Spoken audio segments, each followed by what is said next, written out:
Hey friends, I'm not wearing any pants. That's just because I've been filming 2 videos and my room is a little bit toasty. Today's video is going to be the first anti-haul of 2020. Your monthly anti-haul has arrived.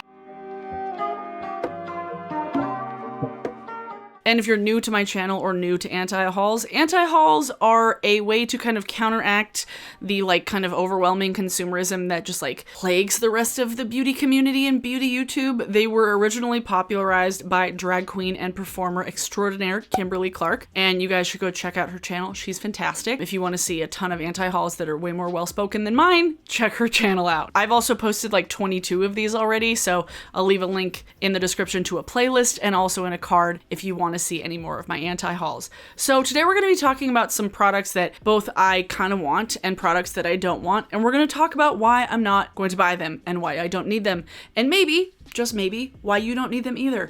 So let's just get started. Kind of how I start these videos, how I start anti-hauls, I will go through Trend Mood on Instagram and just kind of save a bunch of things and talk about them as I go. Products that I see that I'm like, I don't know about that. And that's kind of how I started. And then I go on Sephora usually and we'll make a cart of things that I see on the website where I was like, I need to talk about that too.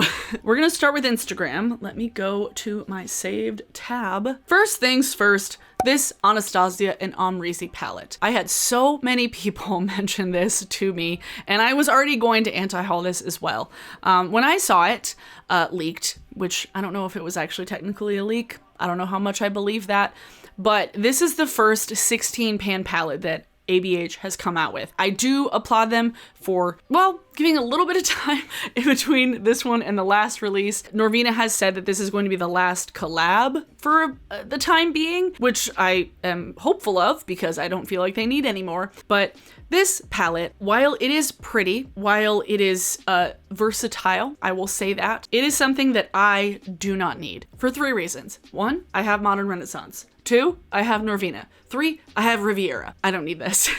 I don't need this palette because I have those 3 other palettes that pretty much encompass this shade range, and it's something that I feel like I would just be getting a ton of repeat shades in here, which I can see them putting out something that's a little bit bigger and that's going to be kind of an all-encompassing palette for maybe new people to the brand, but for people who have been following Anastasia for a really long time, they already have these shades, and I feel like these are just a lot of repeats that people don't need so many of.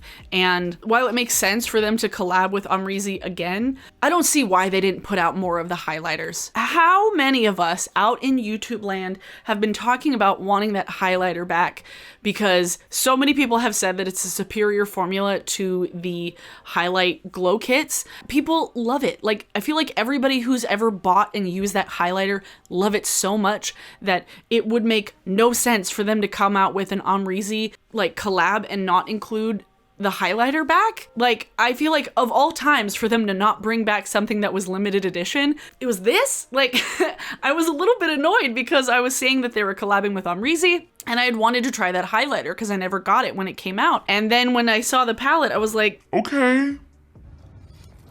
If you have Riviera, if you have Norvina, if you have Modern Renaissance, I see some soft glam in here too.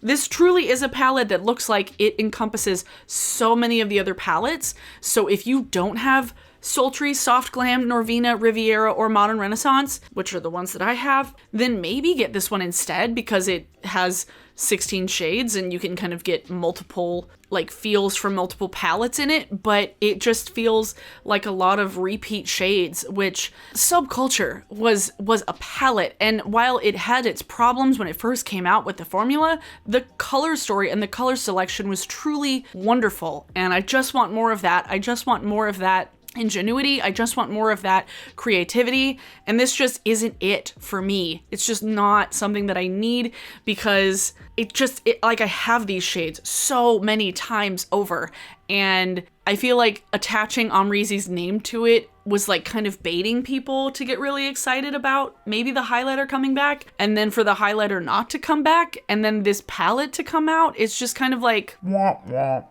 I'm not excited about this. I would have been excited if they brought the highlighter back. If they bring that highlighter back, I will buy it. I will buy the highlighter. That's the thing. If they bring it back, they will sell out. They will make so much money on the highlighter. I don't know why they did it. It's just, ooh.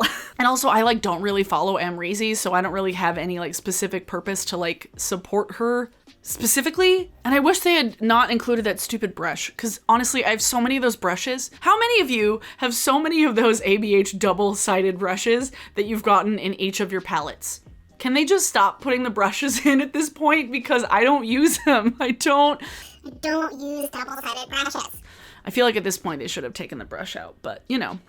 I don't need it, I'm not gonna buy it. Next we're gonna talk about this Blendiful blender from Tarte. I'm all for Tarte getting into all kinds of things with her brand. I am very supportive of people wanting to expand beyond eyeshadow palettes. For sure. I am not saying that brand owners that started as YouTubers shouldn't put out things that are like tools related. You know, like Real Techniques kind of started with that, and Pixie Woo started with brushes, and they've been wildly successful with their brushes. So it's not a bad thing to get into. But I don't necessarily know what this is for, because it's like a fuzzy sponge. It comes in a bag that I believe it's a plastic bag, which is kind of like, why does it come in a plastic bag? So it's 2 sponges for $18, so the price is not terrible. It's not like beauty blender prices, so it's not the price that's bothering me. I don't necessarily know what I would ever use this for. Because I use brushes to apply my cream products and my liquid products, and then I just use a brush to apply my powder products. I'm not somebody who's gonna switch up the tools I use so much. I didn't like beauty blenders.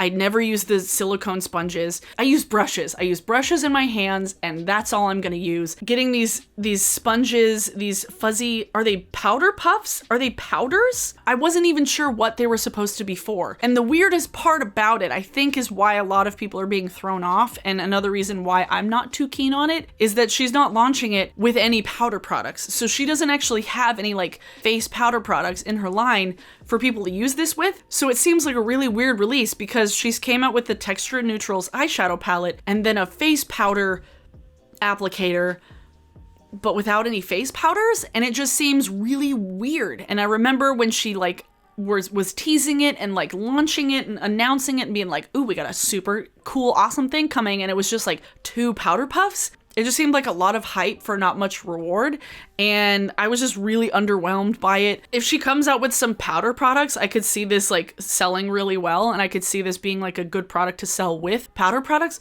but to just sell the applicators without any powder products in your own line just seems really random. Like, I don't need it, and I'm not gonna buy it, because I'm not gonna switch from using my brushes and my fingers, because this just sounds like it would be a pain in the ass to clean. I don't see any need for this.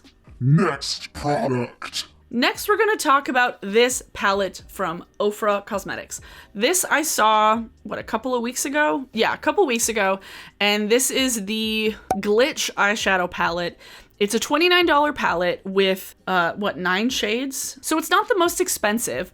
However, something that really bothers me about this palette is that it's not a great use of space. So the eyeshadows themselves are very tiny within the palette. So there's a lot of like empty space, so it like bothers me visually. And all of the shades are like frosty, which feels very Claire's makeup to me. It feels very children makeup, and the color scheme just feels very kids makeup to me with the white packaging. The outer packaging, the front of it looks really cool. It's got this like cool iridescent prism type coloring. So like the outer packaging at least matches the inner packaging, but it doesn't feel like a palette I could do a complete look with, because they have 1, 2, 3, 4, 5 of the shades are like quite light that I could imagine would be very, very ashy on anybody with like melanin in their skin. And then there's like 3 shades that are like kind of darker, but like there's very little that I feel like I could do with this palette to create a complete look. Seeing an eyeshadow look on my eyes with these shadows, these colors,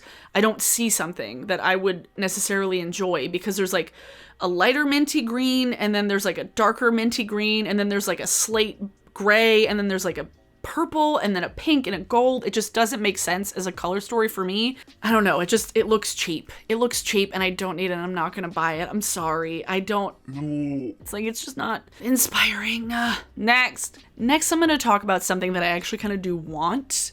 It's the Colourpop Mint collection.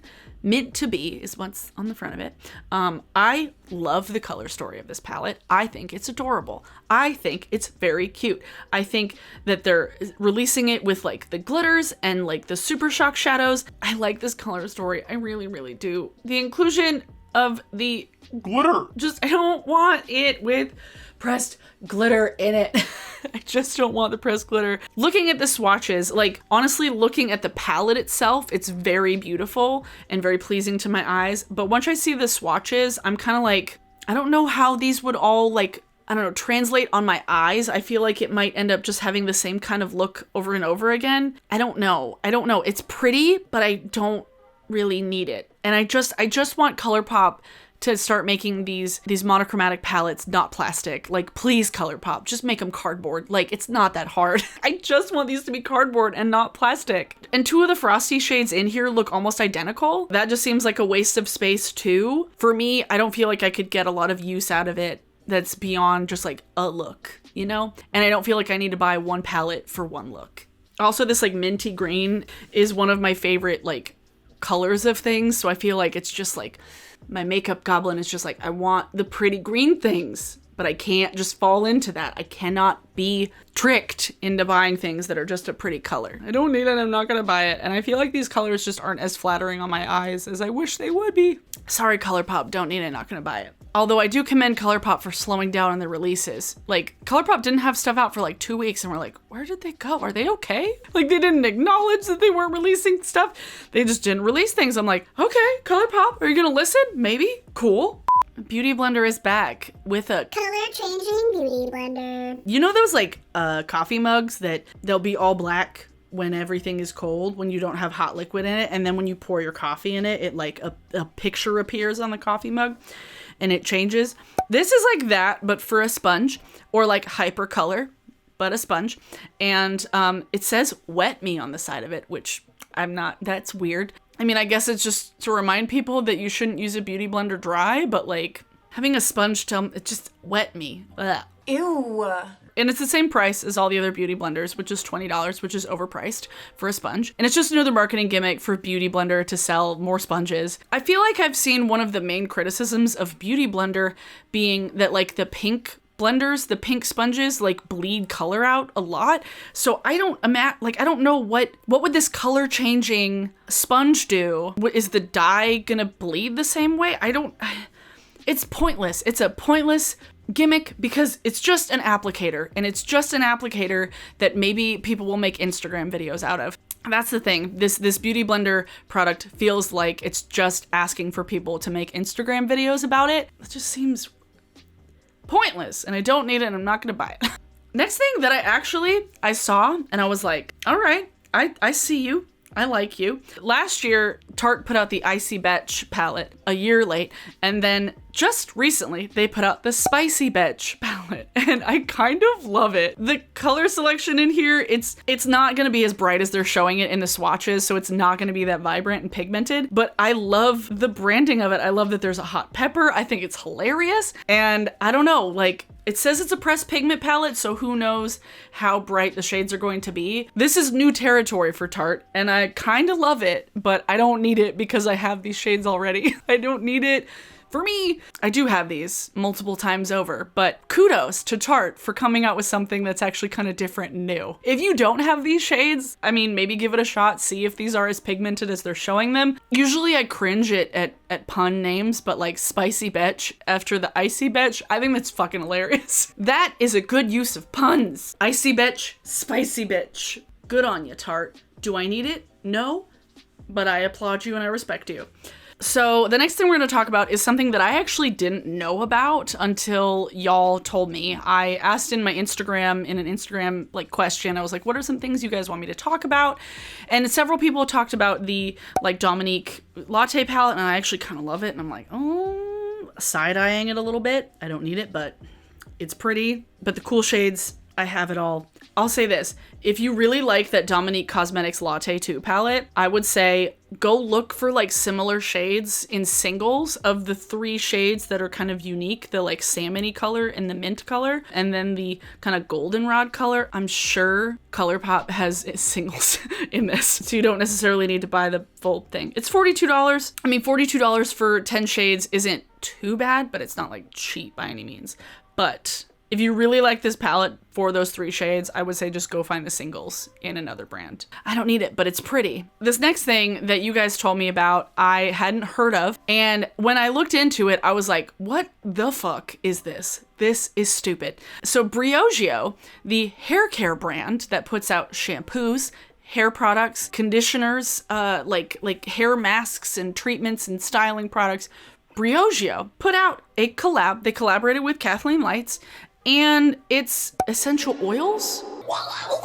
I truly don't understand what's happening. I don't get it. This seemed like the weirdest collaboration. For one thing, I don't know much about Kathleen Lights' relationship with essential oils. Does she use them regularly? Does she talk about them? I don't know. I don't watch her channel. For a hair care brand to come out with essential oil roller balls just doesn't make any sense. It's truly a very stupid product. How much are you?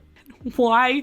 It's a $38 kit for three essential oil blends. You can get essential oils pretty much most places, like grocery stores, drugstores, health food stores, all over the place. You can find essential oils most places these days. So you don't need to spend $38 on 3 essential oil things from a hair care company in collaboration with Kathleen Lights. I don't understand what they were doing with this. I truly don't understand where this came from. It came out of left field and it's overpriced for what it is. As long as you know where they're coming from and long as you know that they're like pure or mixed with jojoba, like or another like carrier oil that you can use on your face, then it's fine. Like you don't need to spend $38 on 3 essential oil blends from a hair care company. A lot of you guys felt the same way because a lot of people mentioned it in my Instagram like question thing. I was like, what should I talk about? People are like, this fucking Briogeo and Kathleen Lights thing. I'm not like a fan of Kathleen, so I don't necessarily feel the need to like support her and buy this because she's collaborating with them. So like that's not really drawing me to buy it. I don't know. It just seemed very bizarre. I know that Kathleen is very good at selling things, which is probably why they chose her to collaborate on this, because she is so good at selling things. So those are my thoughts. I don't need this. This was one thing where I was like, this is fucking dumb. I don't need this. What is this? This is stupid. We're almost done. We're almost done. Why the fuck you lying? Bite Beauty, one of my favorite brands for lip products, just relaunched their entire line, lanolin free, so it's all vegan now. On top of relaunching their lip products, they also launched some complexion products.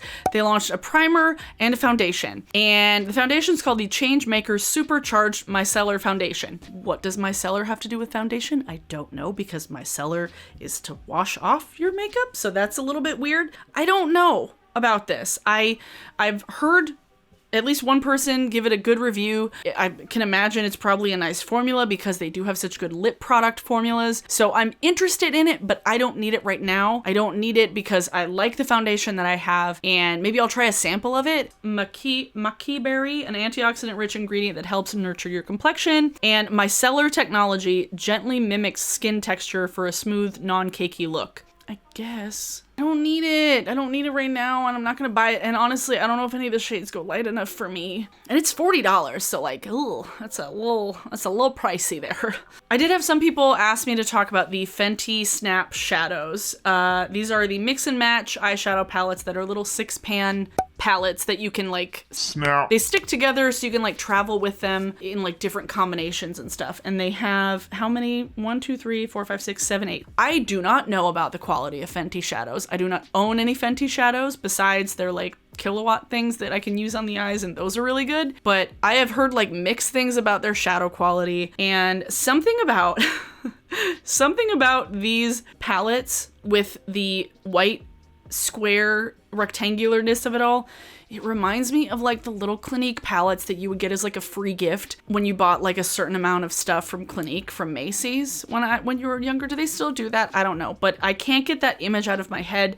And these look like they would be like good for like on the go folks who don't want to take up a lot of space, want to have a few little color selections. They have like a cool neutrals one, they have like a pastel-y one, they have a reddish one, an orangey one, a peach one, and then more of a smoky guy. So they have like a range of shades in here. They do definitely have a range of colors, and they're $25 for 6 pans. The design doesn't speak to me, and also this isn't a product for me. This is a product for people who do want smaller, more compact things and want to be able to have things on the go. Really small. I do like my small color story palettes, don't get me wrong, but something about these just don't speak to me. The white packaging, I just can't stand white packaging anymore when it comes to eyeshadows. It's just like, don't put them in white packaging. They get gross, they get stained very easily, they don't look nice. Just put it in black. Like, I love like a sleek all black packaging. That's one thing that I always loved about NARS, is that like NARS had like a beautiful sleek black packaging. It was rubberized, which was a problem, but I don't know. These just don't speak to me, and I don't need them. And I'm not going to buy them. These are color stories that are not bad. They're like decent color stories, but they're not for me. And this feels like Fenty's kind of way of dipping into the like kind of monochromatic trend that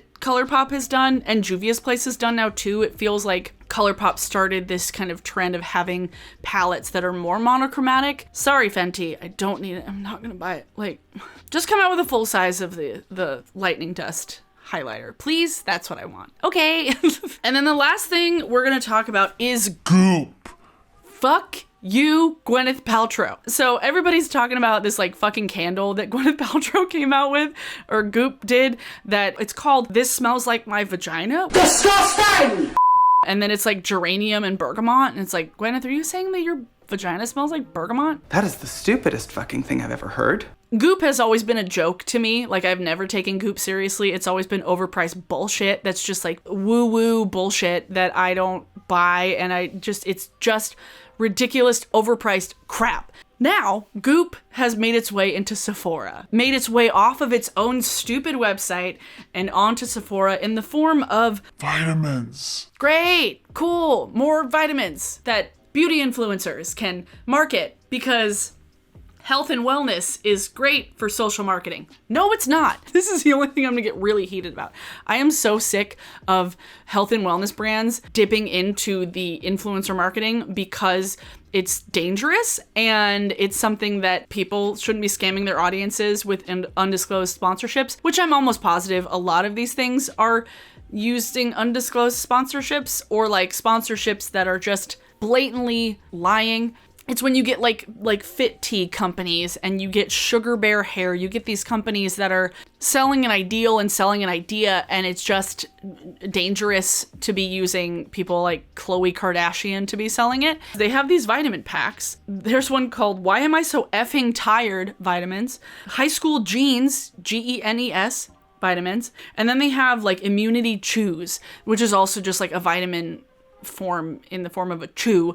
These vitamin packs, Why Am I So Effing Tired vitamins, $90. 30 packets for $90. So you get a month's worth of vitamins for $90. Ew. Excuse you, Goop? This Why Am I So Effing Tired one, under the description, A vitamin supplement regimen designed to promote sustained energy, support mental clarity, and help manage daily stress.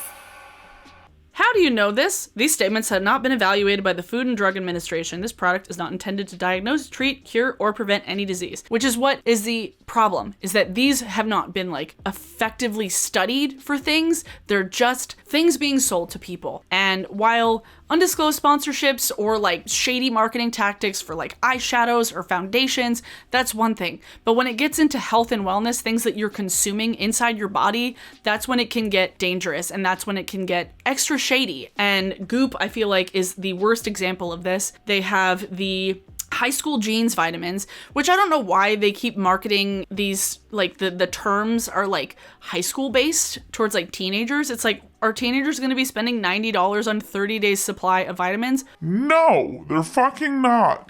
They have the perfect attendance immunity chews. This one at least is only $30 for 30 days supply. When looking at the ingredients, it's elderberry, which is good for you. Like I take elderberry tonic whenever I'm sick. Elderberry tea is really nice too. Elderberry is good for immuno support. But this has elderberry and then something called Epicor, which is a dried yeast fermentate. I don't know much about it. I looked it up. It was very vague reading anything about it. And then a bunch of sugar. And it's coconut sugar, palm fruit oil, natural flavor, monk fruit extract, sea salt, $30. So it's $1 a chew for these gummies. And oh boy. What? Perfect attendance. The terms that they're using for these are also very, very specific and very smart but shady for people who are maybe going to be starting school, college students, or like, ooh, perfect attendance. I'll pop one of these every morning and I'll feel great. Are you though? Are you? And the other part that makes me really fucking mad, besides these being overpriced and marketed towards teenagers and school-age students, is that each pack comes in a plastic bag. Oh my god, they're 30 packets for $90 and each packet of vitamins is in its own baggie. Why? Why is it in its own baggie? Why is it that people need individually wrapped packs of vitamins to take vitamins? You don't need that. You don't need individually wrapped plastic packs of vitamins from Gwyneth Paltrow's overpriced woo-woo store. No. Absolutely not. It's very annoying seeing the waste going into this. Literally all these stupid vitamin things that are marketed in a way that's like not clear and not coming from like a health professional or a doctor really, really bothers me, because then you're going to get influencers who have no business telling people what sort of health and wellness things to be doing with their bodies. They're going to be marketing this stuff and promoting these things, and then it's going to get their young audiences to buy these $90 packs of vitamins. And it's, oh boy, so shady, and I hate it and I don't like it. It's a gimmick, and it's a dangerous gimmick at that, because gimmicks with eyeshadow palettes and gimmicks with foundations and beauty blenders that change color and sponges that are weird shapes. It's a marketing gimmick, whatever, but having a marketing gimmick with like kitschy names for vitamins is weird, and I don't like it. I don't like it. I don't need it, and I'm not going to buy it. And I am annoyed that Sephora is bringing more and more of these companies into their store, because it's already bad enough with like Sugar Bear Hair and Co. But now we're going to have Gwyneth Paltrow's stupid bullshit. At least with Goop before now is that it was like contained to their own website. But now it's like spreading like the diseases that all these people could have vaccinated against. Not saying that Gwyneth Paltrow isn't vaccinated, but I'm sure that a lot of these fucking woo-woo people who buy into this shit are also the same people who are like, oh, vaccines don't need it. You don't need vaccines. I don't know. I'm projecting, I realize. But I don't need any of these Goop vitamin packs, okay? They have high school jeans, nerd alert, Knock Me Out Sleep Chews, The Mother Load prenatal vitamins, Balls in the Air, that's weird, Madam Ovary vitamins. They're all punny names for vitamins. I don't know. Why do we need punny names for vitamins? Okay, cool. So, I think that's everything that I wanted to talk about today. If there's anything that you have seen lately that you're like, don't fucking need that shit, leave it in the comments below. Again, if you want to buy any of these things, if you own any of these things already, good for you. I'm not saying that you're a bad person. I'm not saying that people shouldn't spend their money how they want to. I'm just pointing out some things that maybe not everybody will think of when hearing other YouTubers talk about products that they want and they need to buy. For today's song of the day, let's see. What have I been binging? What have I been listening to? Ooh, I know. So, for today's song of the day, it's Tom Sawyer by Rush. Rest in peace, Neil Peart. You fucking badass. If you've never heard this song, where have you been? I'll leave a link to a scene in the description from Freaks and Geeks, one of my favorite scenes on television of all time. It's a ridiculous, not ridiculous, but it's one of Rush's best songs. It's one of its most popular songs, and it's highly entertaining, and it truly showcases how fucking badass of a drummer Neil Peart was. If you like this video, give it a like. If you are new here and you haven't seen my videos before, please hit the subscribe button. It'd be really cool if you joined me. It's a fun little time here. It's a fun time here. We talk about anti-consumerism and some fun things and makeup and stuff. So I hope you join me here. All right. Yeah, thanks to my patrons for continuing to support me. I appreciate you. Y'all are the best. I'll see you guys in my next video. Bye!